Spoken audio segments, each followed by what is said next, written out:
欢迎回到新闻大白话的节目现场，我是钳子，介绍这1个小时的来宾。首先是耶鲁政治学博士郭正亮，大家平安。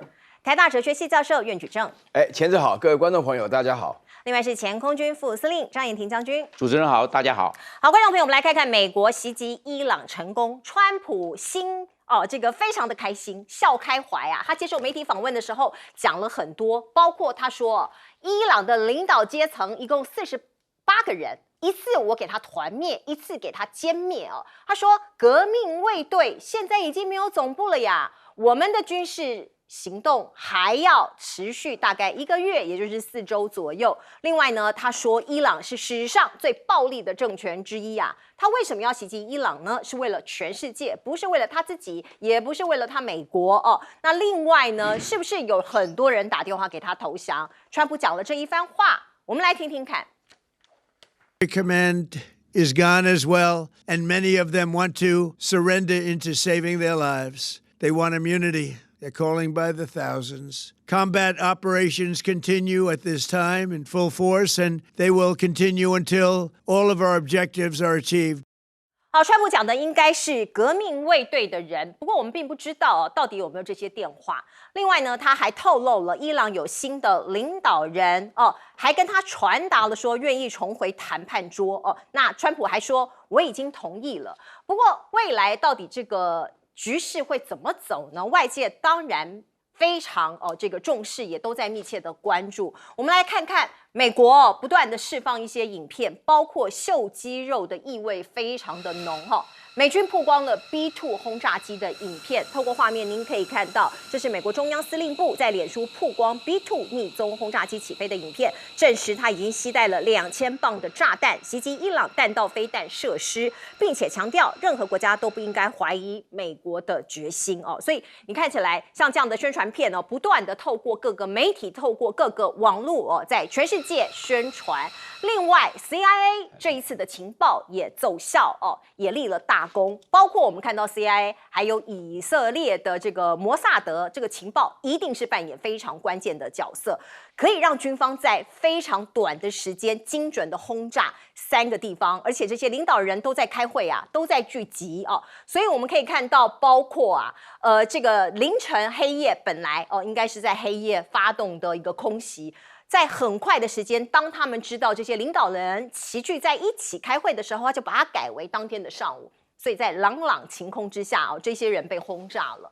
另外我们看到对岸的央视他们有一些评论，他说这个时间点是明显考虑了美国国内的政治传播需求，因为这个画面一出去哇，全世界的媒体，包括美国国内的政治的这个电视各种的传播就野火燎原一般的立刻发散了出去，从打一拳到动摇政权央视的意思是，本来可能只是给他一个教训，现在呢，整个政权，伊朗政权都要被动摇了。那伊朗是吃素的吗？看起来他还在绝地大反攻，包括你看到4飞弹攻击美林这个美国的林肯号航母周边各国都成了目标。你也可以从画面上面看到，包括伊朗革命卫队在第7份的行动报告中自己讲说，美国海军林肯航空母舰已经遭到我军4枚弹道飞弹的袭击，还有一些国家也被波及了，包括像是阿联、巴林、卡达、科威特，甚至沙烏地阿拉伯都遭到伊朗的空袭。所以您也可以看到一些外电的画面，显示这些中东国家的饭店啦，还有一些民用的设施也被伊朗给这个飞弹给袭击到了。不过伊朗有解释这一切，他说我不是刻意要去袭击这些民用设施，而是你们这些国家的美军基地那已经不算是你们的国土，所以我们是去袭击这些美军基地。另外伊朗说他已经击落了美军的死神无人机，这是 MQ-9 的死神无人机这个被击落。那我们也可以看到有3名美军阵亡，这个地点呢也被暴露了，在科威特一处美军基地有3名美军被袭击。那伊朗是说他们现在已经造成美军伤亡560个人，其中包括6名的 CIA 的高级官员。不过美军并没有证实这一项讯息。哈米尼已经被证实他已经死亡了。现在伊朗的飞弹继续射有一些分析就担心这是断头式的战争机器很危险因为反正大家就不管了。这些下放给低阶的军官，他就来因应啊，包括敌国啊，他就乱射一通。所以现在是最危险的时刻吗？来，先请教亮哥。对，因为伊朗目前他有一个监护人啊，可是他是一个过渡性的，他就是要赶快召开专家会议，选出最高领导人啊。那这个到底会拖多久，没有人知道，因为他曾经一天就选出来了。那这次会拖多久，真的不知道啊。那川普现在很多话都在自言自语了，因为伊朗的国安委员秘书啊，他刚刚宣布，我们不跟美国谈不判，谈判，对，我有看到。刚刚他宣布了啊。那坦白讲，这个监护人没有权利代表政府来谈判，所以政府现在伊朗不可能派人出去谈判嘛。而且你要知道啊，那个攻击是发生在阿曼的外交部长说谈判有进展，就隔天就发生了，对对，对不对？前一阵子，你想一想，还有谁要愿意跟你谈那个有点恐怖，你这个有点是突袭嘛？对啊，是以色列呢，这是偷袭了。本来你也不能够说以色列啦，因为 CIA 摩萨德真的情报很厉害。是啊是啊。那伊朗的国安到处都是破洞啊，一堆人被收买了，这都是事实啊。那 CIA 跟摩萨德协调情报，然后以色列的协作是最厉害的嘛。对。他第一次在早上9点半同时攻击多个目标嘛。你去想一想，为什么这个会被人家批评？昨天在谈判，然后说有进展，而且你不是关心核武问题吗？伊朗说核武问题愿意让步，他说浓缩铀他愿意这个，结果隔天就被炸了，让步，对，隔天就被炸了，隔天就被炸，所以他完全措手不及。这个在军事行动上就要不讲武德了，跟日本当年派代表去华盛顿，然后隔天偷袭珍珠港。不是同一种逻辑吗？你是大国以色列干这种事我不会意外啦。美国所以我跟你讲所以在第一时间贺锦丽就出来反对他，其实这也不常见就是美国对外发动战争，是，然后在野党的领导人第一时间就反对你，说你如果导向政权变更轮替了，那这种战争我反对。因为政权轮替的战争，你一定要派地面部队啦，你一定要占领啦，你不可能只有空袭啦，除非内部政变。对，他不就鼓励人民起来推翻？那这个就是不负责任嘛。就在那边。我跟你讲，我觉得川普讲的话也不是鼓励人民起义了，他是在鼓励革命卫队造反啊。对啊。就看你内部会不会分裂。对对对。可是这个也太天真了啦，真的是莫名其妙。我跟你讲他现在在讲说革命卫队总部被我炸了，你知道革命卫队有多少人吗？18万。伊朗的国防军是42万，可是革命卫队的设备是最好的，而且它占有40%的油田的收入，是赚钱的，所以它是很有钱，又有钱又有好的武器啦。对，好，即便他的领导人都被你杀掉了啦，然后不会递补吗？它本身就是一个机器嘛，所以我跟你讲，川普现在真正的问题是怎么善后了，你怎么解决？那伊朗讲的话也不对了，我跟你讲伊朗今天发生了沙烏地最大的一个油田被无人机攻击，这个不是民用设施，那你为什么在打油田呢？我跟你讲，伊朗现在有一点拳打，就不管了。然后他就是选择跟经济有关的，让你痛苦。比如说赫姆兹海峡关闭嘛。今天传出来了，英国最大的海上保险公司海峡通行保费增加1倍，就所有的船都停了。对，不敢。我哪有办法跟你赌这种保单啊？对啊，那我干脆先不要开。然后以色列今天早上传出海水淡化的净水厂被攻击。你看这些攻击啊，对，还有杜拜机场，对，好可怕，被攻击，结果现在中东地区有30-40万人卡在阿拉伯半岛，对啊，动弹不得，不知道怎么办啊。你说这个是军事目标吗？不是啊。所以我认为伊朗现在就是觉得说，你让他设美军基地，我就要让你难过了。他第一天反制打了27个美军基地，美国说死亡只有3个，你相信吗？这是美国人讲，对。你相信吗？不相信那伊朗说死伤有560人，对，这是伊朗的说法。坦白讲，我也不相信。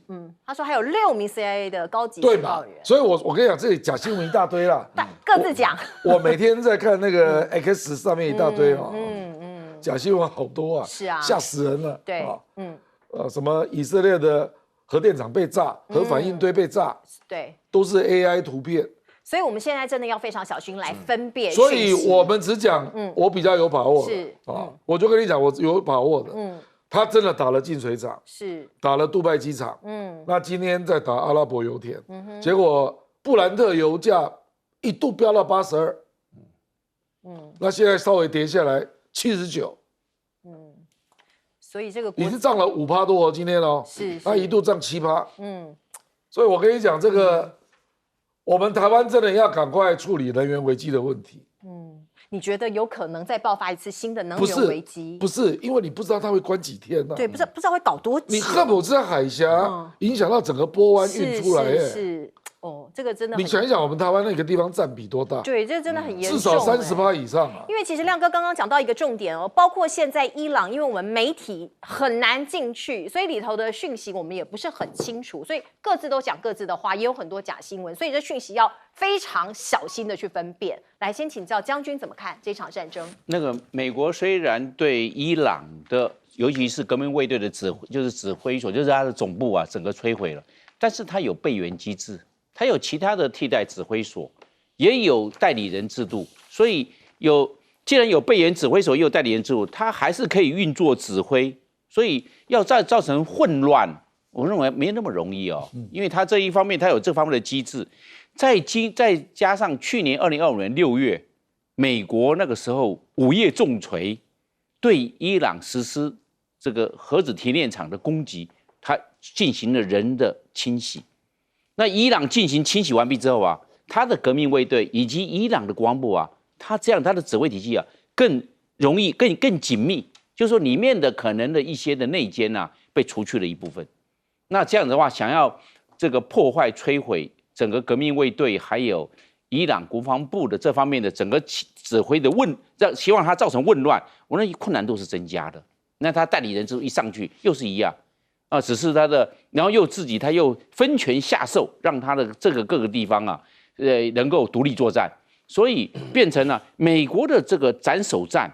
那现在伊朗实施反击战，那斩首战对反击战，所以那反击战，伊朗对美军的不光是军事基地，可能也对其他的民间的设施也进行打击，所以也会造成美军以及其他驻在国美军，因为住在不管巴林、卡达、伊拉克、阿联酋、科威特等等的这些驻军，他们这些当事国的这些民间的设施也会受到破坏，因为毕竟会有流弹经过这个电子战还完毕的干扰的这些地对地的飞弹，它会飞偏打到其他地方民间设施去了，所以啊，这个伊朗的反击战会造成驻在国以及驻在的美军这一方面的伤亡，这是毋庸置疑。那第二个呢？那继续，那这个如果没有在短时间打完呢，那伊朗的报复战就要来了。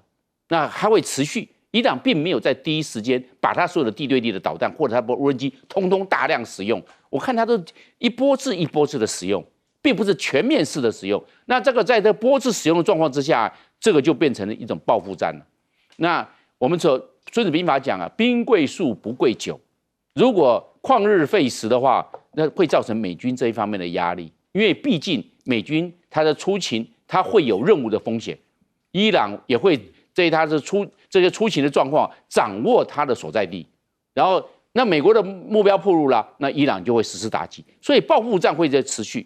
那报复战久了，比如说现在美军已经对伊朗的海军摧毁了9艘的它这些巡防舰，但是伊朗还有地对舰飞弹啊，海军摧毁了一部分的这个主力，但是地对舰它是在地面上。它可以机动调整布防，然后保持在地下化或者掩体这一方面有一些这个我们防疫措施。所以啊，美国想要摧毁伊朗的地对舰的反舰火力，我认为困难度是增加的。而且啊，不管荷姆斯海峡也好，它里面的这个波斯湾的荷姆斯海，还有外面的阿曼海，那这个都是阿曼湾、波斯湾，你这2个都有受这个伊朗的控制，所以油轮想要能够自由进出，这个困难度非常的高。那油源被控制，那油价就要上涨，那也会波及到这个世界的经济上的这种状况，因为这都是能源，然后会不会造成世界其他的国家需要能源的这个国家给美国更大的压力？所以不仅是报复战啊，美国也要承受能源的压力。最后一个，我认为啊，是报复战如果他打得够久，这个美国总统川普没有收手的话，会变成消耗战，因为美国也会在兵力上的消耗，以色列也是一样，美国的弹药是有限的，还有其他地方调拨过来，也是要旷日费时，需要时间。那美国在这个消耗战的状况下，美国有多少的消耗？人员伤亡的消耗，武器装备的消耗，以色列同样面对人员跟武器装备的消耗。那伊朗会不会从俄罗斯那边获得局部的弹药的补充，来继续来实施消耗战，都有可能。所以我认为，这个如果打下去的话，美国未必能够全班占到便宜。是，来请教老师。假新闻满天飞啊，这个完全没有办法说坐在这边隔着那么老远这样子啊，我们只能够讲心理的反应啊。你知道哈尼被杀代表什么？这是什叶派啊，好像是罗马的教宗被什叶派杀掉了。你看看那个伊朗人，尤其是伊朗的主持人啊，一边报新闻呢，连我都学会了阿拉阿克巴，他们都在喊呢。珍珠伟大啊！为什么整个伊朗的情绪啊，已经到了完全无法收拾的地步了？从1979年开始啊，那个美国做这种事情啊，我刚刚认同亮哥讲了一句话：美国跟着把伊朗打成这个样子，是以色列能干的事情，他有生存的危机啊。美国有什么要求啊？美国有做事啊？我跟你讲啊，那个央视里面讲那个话，从打一拳变成了。这个政权更迭啊，就在笑他，你知道吗？因为川普打这个事情的话呢，大家记得吗？大家谁还记得，在这个2月28号之前的美国的头条新闻是那个 Hillary Clinton 跟 Bill Clinton 去国会作证，讲他爱泼斯坦的事情啊，然后他们的证词2个人异口同声，讲的都是。川普，你自己这个事情要问，不要问我们，问川普就好了。然后第二件事情的话呢，我必须要强调啊，这个川普做这种事情是要转移视听啊。他一看到以色列告诉他说，我们现在有个讯息啊，还大言不惭讲杀掉人家48个革命卫队的人，你知道这个事情有多严重啊？那个哈米尼在这个什叶派里面的地位，那等于是让这个9000万人都疯了一样啊！啊，现在剩下我们这样讲好了，有3000万年轻人是希望能够结束这个神权国家。我认同啊，伊朗活得并不好啊，有很多人反对啊。但是你现在搞得把他杀掉以后，这样子出现这个结果，还有谁敢讲话？革命卫队就是对国内是越来越强，对国外就是乱攻。而且最重要的一点是，我感觉到川普好像利用这次机会，就是做一次金融收割啊。大家看到这几天的消息，从机票的价格到金价上下乱跳，到这个比特币乱跳啊，到美元的汇率，到什么啊，这个一切的事情讲起来的话呢，就是拿人家的性命。开玩笑一下，你自己跟人家在讲说，我们现在很有进展，正在谈，而且在瑞士谈得很好，就是而且那个卡塔的外交部长还讲，他始终想不明白，谈到一半突然打起来了，打成这个样子。我必须要强调，伊朗真的是疯了，伊朗是疯了。我跟你讲，那个刚刚攻击，你看大家最有名的那个，我们叫杜拜啊，就那个帆船的那个酒店，他们都着火了，对不对？然后这个阿布扎比的机场都挨轰了。那你现在话呢？我跟你讲哈，我稍微解释一下为什么要攻打这个沙烏地阿拉伯。道理非常简单，沙烏地阿拉伯表面上是说领空绝对不让以色列用，实际上大家看那个地图，那不收沙烏地阿拉伯费怎么可能？所以这个革命卫队讲说，只要谁有帮助过这个行动的话呢，我通通打。所以说他基本上已经完全封掉了，已经没有任何的节制。那你在这种情况下的话，那大家可以心里明白的一件事情，就是说伊朗的话呢。就是川普自己讲的，这个战争要拖4个礼拜。我平常跟一些将领啊在一起上电视，他们说这个武器的库存最多就7到8天，47、28。美国靠什么打？开玩笑。那所以说这个事情的话呢，美国现在最害怕的就是美国74%的人的反对都卷入新的一场战争呢。没有错，我们现在看到这个哈米尼的死亡，在当地已经引发了相当大的愤怒也好，或者是有人当然他们觉得想要结束这样的政权。总之，现在伊朗的真实情况我们并不知道。我们看到王毅他说话了，他说美国和以色列在伊美谈判进程中对伊朗发动袭击，这是不可接受的。公然击杀一个主权国家的领导人，这也不可接受。2个不可接受。我们也可以看到呢，包括大陆谴责这是破坏主权跟国际法。不过斩首哈米尼这件事情，尽管美国被骂了，可是美国驻联合国大使说，是伊朗他想要暗杀川普呀。因为他想要杀我们的领导人，所以我们才做这样子的一个预防性的攻击。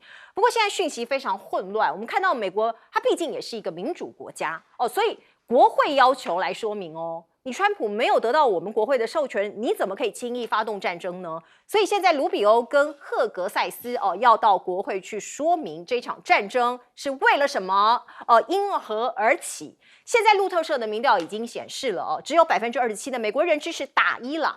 56%的人说：“哎呀，川普真的太过热衷动武了，他们是不同意的。”而另外，我们看到有一桩悲剧发生在德州的酒吧有一个人他穿着伊朗国的国旗伊朗的国旗图案的上衣，我们不知道他是谁不过他的这个动机看起来是不是冲着这个美国攻打伊朗这件事情来的呢？他在酒吧外头开枪乱射，结果造成10多个人死伤那当然最后枪手被击毙了 ，FBI 在调查这件事情到底有没有后面的可能报复恐攻等等的相关联的恐怖行动。而另外我们看到英国跟法国也卷入了这一场战争，包括英国的首相施凯尔他批准美军使用英国基地去打伊朗的飞弹设施，结果立刻他就遭到了报复我们看到驻塞浦路斯基地这个英国驻塞浦路斯基地很快的被无人机给袭击了，还好是据说没有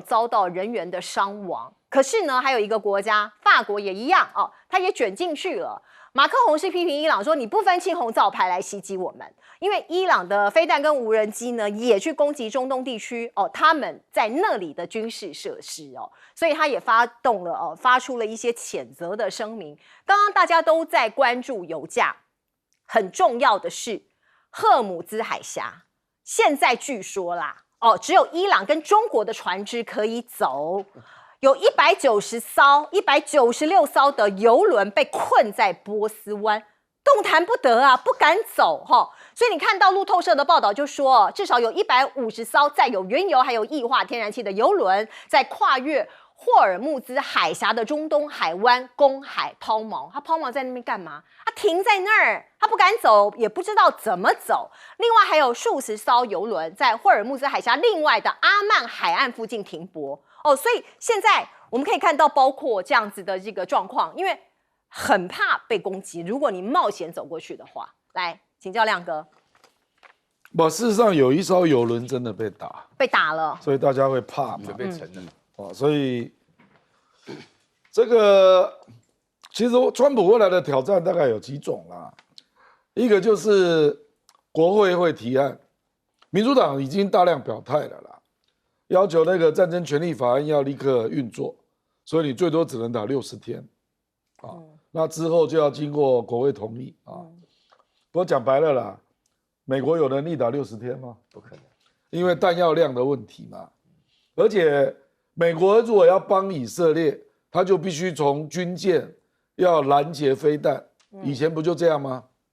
那拦截飞弹很贵比如说你可能要用萨德飞弹，还有很多东西对，不划算。那伊朗那个用无人机来做饱和攻击，它的移价大概只有10万美金伊朗目前是这样啦，美国估计的它的自杀无人机 Shahed 有8万架，这么多然后它的飞弹有2300颗，那第一天它的攻击大概用了300到400颗，所以后面你还要再打而且这次显然有人在帮他啦，我认为就是中国大陆在帮他啦因为第一时间伊朗就做反击了嘛，那所有的那个坐标位置为什么这么清楚？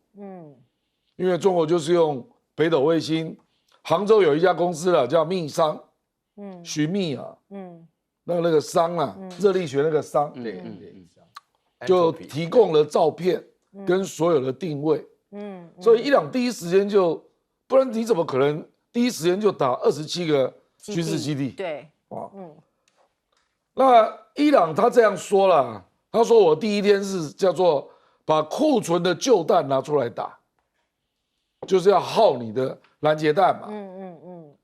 那所以你没有看到重磅的或者超音速导弹出台了，都还没开始哦。发萨克发了。我跟你讲，未来比较麻烦的是，他如果集中打特拉维夫呢？可是我们还没撤侨哎，我是说你撑得住吗？好可怕哦！你知道我意思？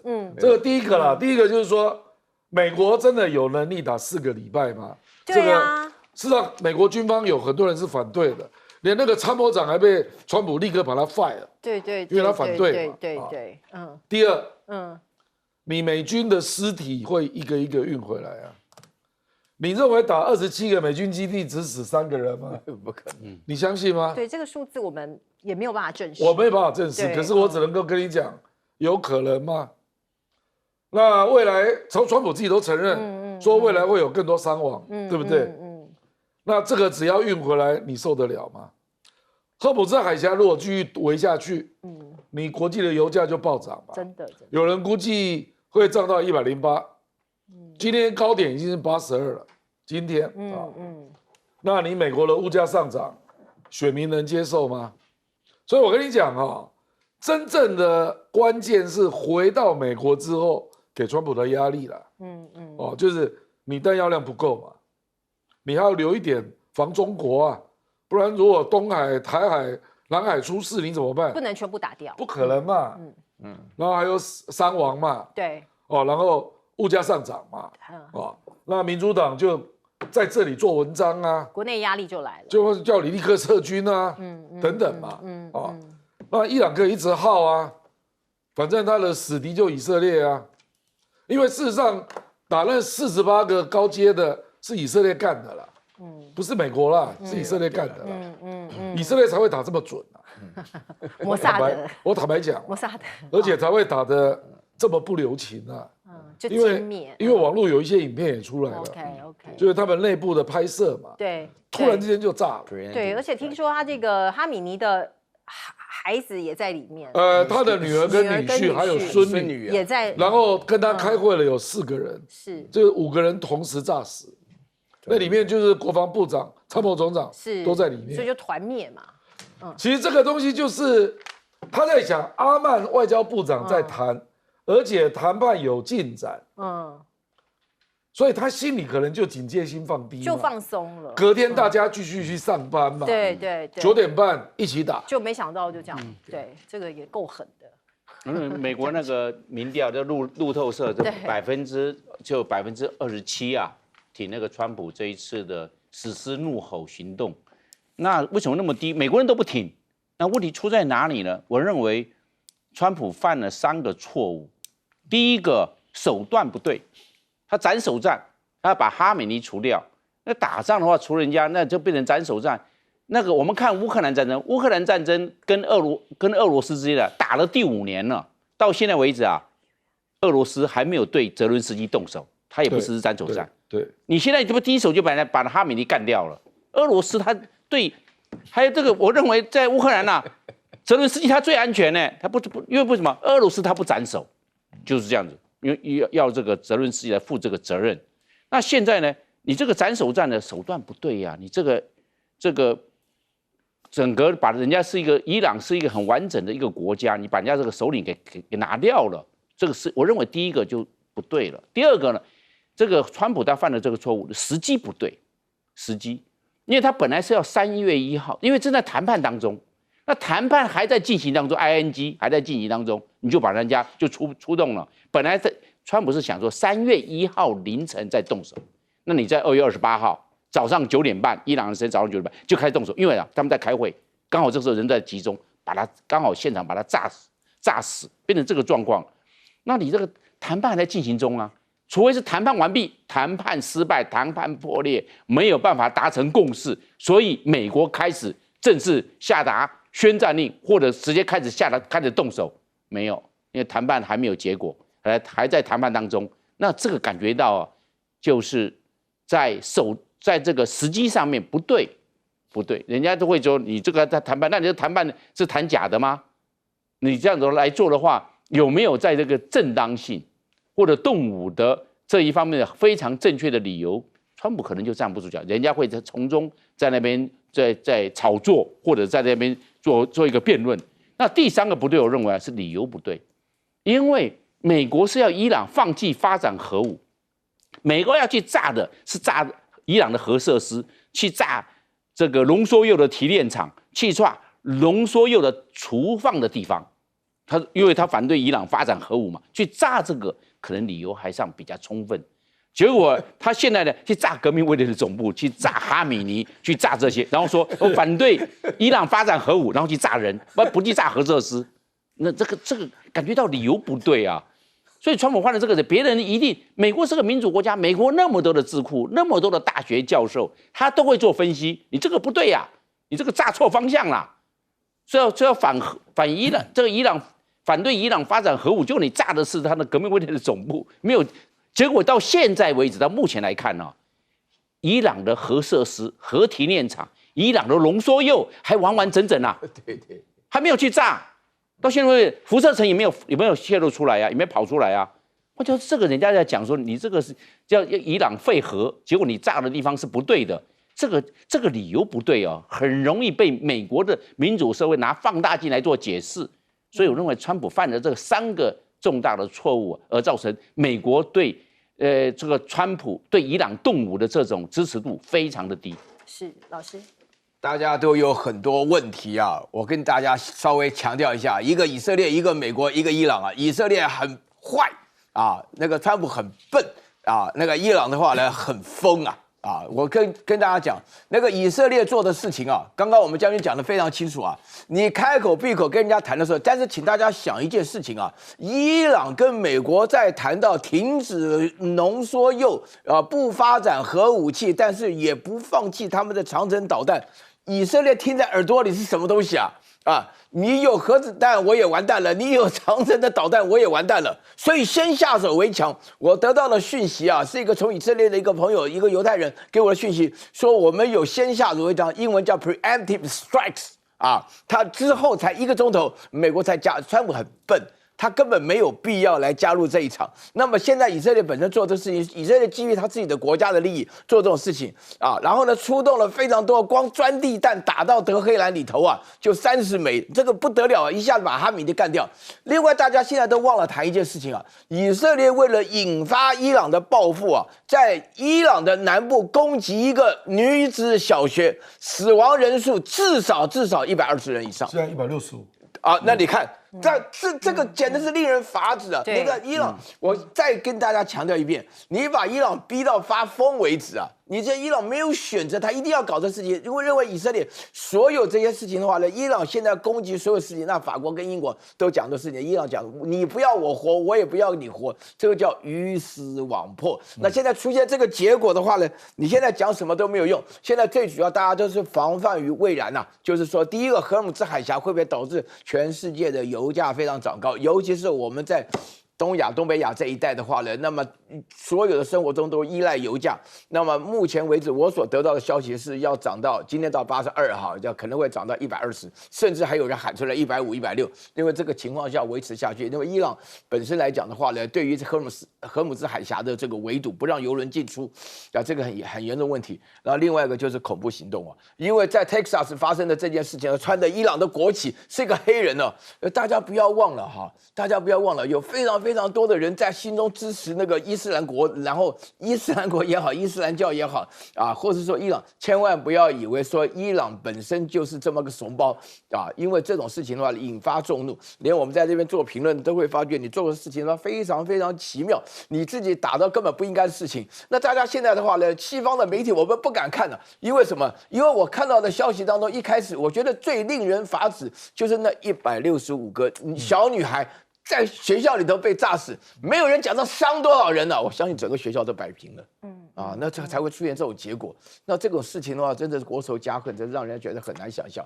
我们大家都有女儿啊，那么想到这种事情，真的是不可想象，实在是太残忍了。对，在伊朗南部的这个女子小学因为有100多个学童死亡这件事情当然我们也看到媒体的报道，不过美军到现在说他们尊重媒体的报道，伊朗是说他们并没有在这个地方发动任何攻击，所以再度强调有很多东西我们媒体没有办法看得到，不过至少这个小学被炸这是事实，我们有看到很多小朋友的遗体。那另外我们再来看看包括美国这战斗机在这么很紧张的时刻怎么搞的？它坠机了。这是美国的一架空军 F-15E 的战斗机，礼拜一在科威特坠毁了。您看到，包括飞机上的人员是很安全的弹跳了出来。那飞行员已经确认是美国人。这一架战机是美国在中东地区空中部署的一部分那也有一个消息是说，这一架 F-15的战斗机是被友军击中的。可是到底是谁击中它？美国官方到现在没有做出任何的回应。这一次美国空袭伊朗，是不是有很多 AI 的工具被用上了呢？包括这个 AI 的工具 Anthropic 的 Cloud。说是呢，在这个战场上发挥非常大的功能他们定位了像是最高领袖哈米尼等多位重要的官员，所以 CIA 可以用情报作为后盾，然后精准的作为一个斩首的行动。这是来自于《华尔街日报》的报道。而另外我们看到，包括国际原子能机构跟帕兰提尔这一家科技公司，他们合作开发的 AI 系统，也据说加入美国对伊朗的军事决策。所以我们现在看到 AI 已经在战争上面，现代战争上面应用的越来越多了，包括很多这个核设施浓缩铀储量各方面的这个增加它可以用这样子的一个 AI 去推估德黑兰在数周之内具备核武多少枚弹头的制作能力所以呢，这也是这一次川普被视为川普会做这样攻击行动的一个决策很后面的一个参考依据。而另外，中国大陆的 AI 发展，那当然全世界都知道，它的 AI 武器库根据这个媒体的报道解放军是运用 AI 科技削弱美国太空还有海上的优势。他们公开研发一些卫星目标定位的演算法，还有新型反卫星的武器。其中有一些武器呢，涉及能够锁定并且瘫痪敌方的一些平台的微型机器人所以这是解放军据说正在研发的一系列自主水下航行器。北京在海洋和太空部署了先进的感应测，这也是媒体的一个报道那当然我们可以看到美军也在这个非常密切的锁定解放军的 AI 模拟，像是这个猎鹰杀戮，说是这一款无人机可以在5.3秒之内就团灭美军的产能，会输很大所以像是《华尔街日报》一系列的报道其实某种程度也在提醒美国人你们在无人机上面的这个产能其实已经落后非常大了。因为除了软体之外呢，因为它硬体的产能更加的快速，包括它一年可以产出100万架的无人机，可是美国每一年只能有数万架、几万架的无人机的产出所以这个一边100万架，一边只有几万架，所以你可以看到这个每一年的差距。是军用的，对，军用的无人机那攻击用的各个方方面面都包含在内。那另外我们看到这个 AI 在商用之外，在军用上面的一些这个做法呢，其实大家也通通都在观察中。小米在它的电动汽车工厂现在部署了人形机器人进行汽车组装，在商用的用途上面，你也可以看到。包括这是小米发布的机器人在电动汽车压铸车间的自供螺母安装工作站的一个状况。而这个人形机器人还有机器人手机，这是荣耀发布的最新的画面，它是在2026世界移动通讯大会里头展示首款的这个自主品牌 Android 的机器人，定位用于客户的服务，还现场表演了翻跟斗。那荣耀机器人手机是配备安装在机器臂上的2亿像素的镜头所以你可以看到机器人的手臂上面就有手机大概是这样子的一个功能。来，我们先请教亮哥怎么看这个 AI 运用在武力上面的发展？这个早就有了啦。事实上，在加沙战争，以色列就要锁定那个，就是那个他们那些领导干部回家的时间啊，还有可能的地点啊。那所以以色列们就去炸，那个加沙几乎都是灭门啊，因为那个时间都是吃晚餐的时候啊，所以一样啊。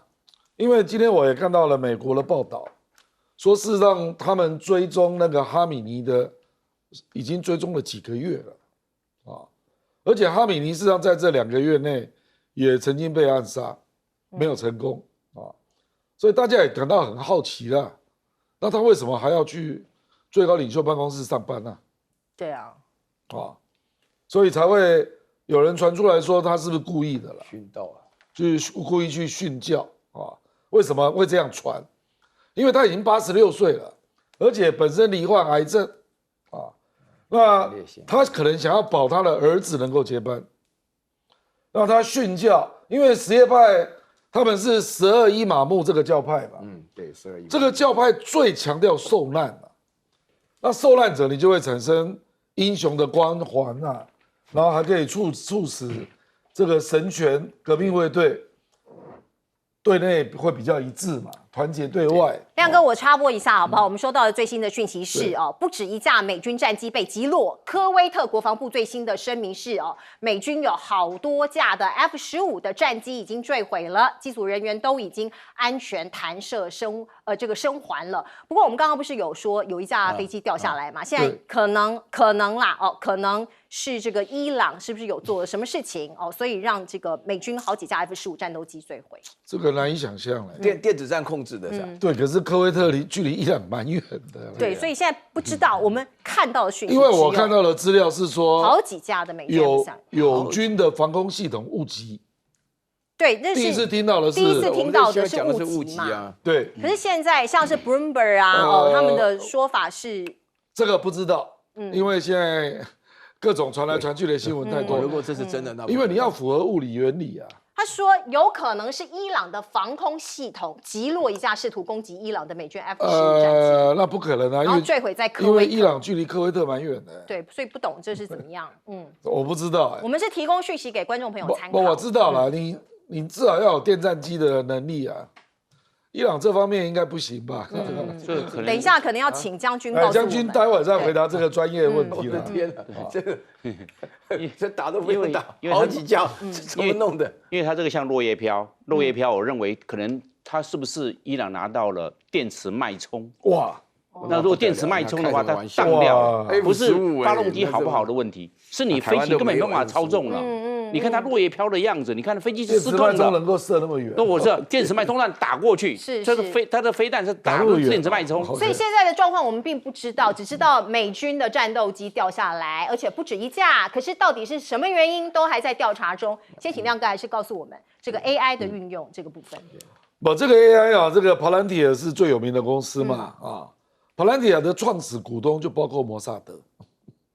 因为几乎都是犹太人，犹太人真的蛮厉害的啦。所以这家公司的创始人是犹太人？不是，都是犹太人，都是犹太人。这个 Peter Thiel 就是犹太人那背后摩萨德也有参股那这个也没什么，因为以色列的监控通讯本来就非常强，所以他们的合作我也不会意外那就是说，他就是收各种大数据，然后就帮你做那个人脑的决策啦。所以他提供战争决策最佳解答。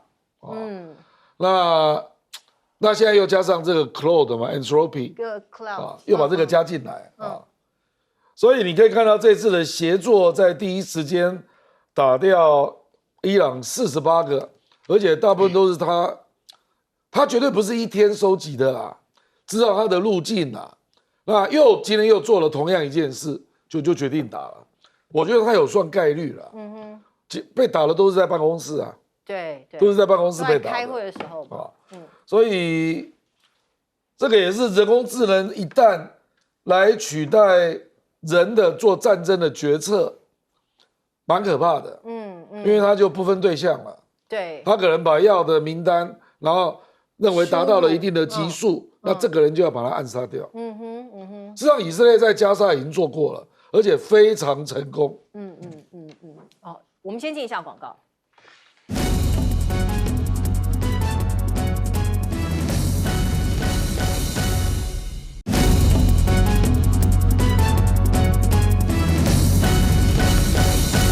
好，美伊战争爆发，现在伊朗全面大反攻了吗？我们看到的讯息来自于外电，讲的是说美军的 F-15战斗机不止一架哦，在科威特这个地方被击落，不知道是不是被击落，它坠毁了哦。那飞行员是弹射了，可是不止一架，这是来自于科威特国防部说的多架美军F-15战斗机坠毁。好，那到底是怎么回事？伊朗的半官方媒体是说，伊朗的防空系统有击落一架试图攻击伊朗的美军 F-15战机哦，所以这是同一件事情吗？还是发生什么事情了？请将军来帮我认为他们这种说法是蛮混沌的，因为如果被误击，或者是被地对空飞弹或者空对空打到的时候啊，它后面会冒微那个火光啊，而且还有部分的推力，然后它现在的高度还蛮低的，我认为是不是被电磁脉冲干扰，它到最后面才有这个火光从它的机背弹出来。你看落叶飘，整个失控。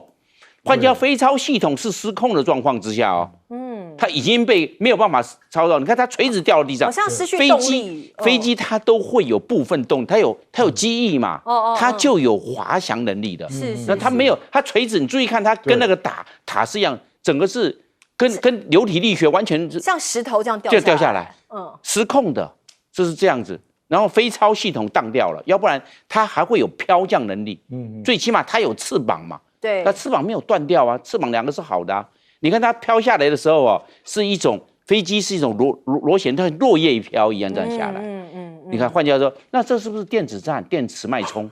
那电磁脉冲，伊朗不会打那么远，但是它可以跨境部署，带进去一个小型的人吸这边，因为飞机啊起飞阶段跟反降阶段高度都要降低，你要回机场落地了嘛，这个时候最好发送。科威特旁边是伊拉克，对不对？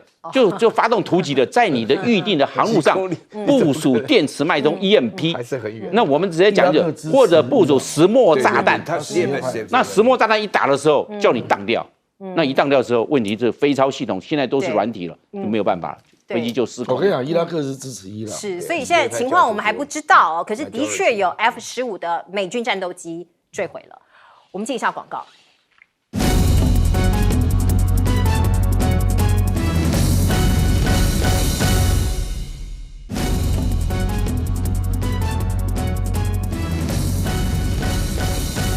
我们最后时间交给岳举正老师。我们今天聊了很多战争的事情，令人血脉喷张啊，非常激动啊。但是我基于哲学的专业啊，必须要强调一个非常严重的问题啊，就是说刚刚这边这消息提到的 Anthropic 这个 AI 的公司啊，它那个 Cloud 哈，因为这个在这个发生这个战争之前，就是美伊跟伊朗之间发生战争之前的时候呢，刚好有个消息啊，就是这个川普带头啊，就是完全取消了 Anthropic 的，尤其是 Cloud